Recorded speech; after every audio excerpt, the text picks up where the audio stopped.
Ils vous ont toujours dit qu'Area 51 était une simple base militaire. Un lieu d'essai pour avions expérimentaux. Un désert vide, surveillé, mais banal. Et si cette version était la plus grande opération de désinformation du XXe siècle?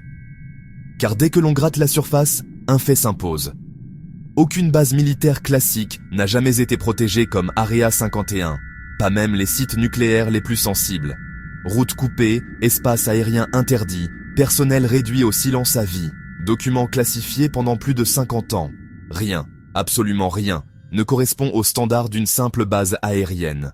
Dès les premières minutes, une question dérangeante s'impose. Que protège-t-on réellement à Area 51? Certainement pas seulement des avions.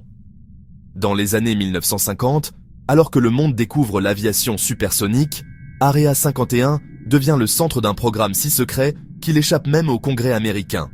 Aucun budget officiel, aucune ligne comptable. Pourtant, les infrastructures explosent, hangars géants, pistes capables d'accueillir des engins inconnus, installations souterraines profondes, trop profondes pour des avions. Puis viennent les témoignages, pas des civils, des ingénieurs, des techniciens, des pilotes, tous soumis à des accords de silence extrême. Certains parlent après des décennies. Tous racontent la même chose. Les technologies observées ne correspondaient à rien de connu sur Terre. Matériaux impossibles à souder, alliages sans origine industrielle, système de propulsion défiant l'aérodynamique classique. À ce stade, il devient impossible d'ignorer un élément central. Area 51 n'est pas conçu pour développer, mais pour comprendre. Comprendre des objets déjà existants. Comprendre une technologie qui n'a pas été créée par l'homme, mais étudiée par lui. Chaque minute qui passe renforce cette conclusion. La base ne teste pas des prototypes humains, elle dissèque des artefacts non humains. Et c'est ici que tout bascule.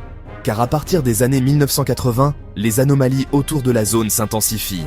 Des phénomènes lumineux, des perturbations électromagnétiques, des objets entrant et sortant de l'espace aérien sans signature radar conventionnelle. Les satellites civils sont volontairement floutés, les images coupées, les trajectoires effacées. Pourquoi? Parce qu'Area 51 n'est pas une base défensive, c'est un point de contact. Des documents aujourd'hui partiellement déclassifiés montrent que certaines installations ne servent pas à stocker, mais à interagir.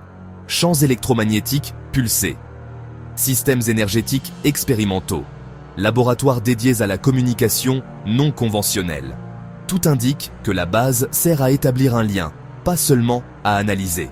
Et plus troublant encore, les avancées technologiques majeures des 50 dernières années coïncident étrangement avec l'activité d'Area 51. Fibres optiques, microprocesseurs, technologies furtives, systèmes de navigation avancés. Rien n'apparaît par hasard. Tout suit une logique d'adaptation progressive d'une technologie bien plus avancée. Alors une nouvelle question surgit, encore plus dérangeante.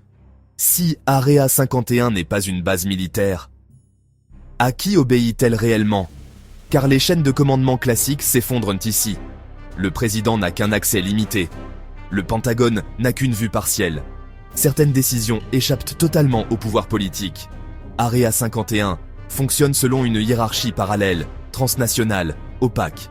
Une structure conçue non pour la guerre humaine, mais pour la gestion d'un phénomène non humain. Et c'est peut-être la vérité la plus inquiétante. Area 51 ne cache pas une menace, elle cache un aveu. L'aveu que l'humanité n'est pas seule. L'aveu que nous ne sommes pas au sommet de la chaîne technologique. L'aveu que certains gouvernements savent depuis longtemps que le ciel n'est pas vide. Si cette enquête vous a tenu jusqu'ici, ce n'est pas un hasard. C'est parce que vous sentez que quelque chose ne colle pas dans la version officielle. Et vous avez raison. Abonnez-vous, laissez un commentaire et dites ce que vous pensez réellement d'Area 51. Car plus nous sommes nombreux à poser les bonnes questions, plus il devient difficile de faire taire la vérité. Area 51 n'est pas une base militaire.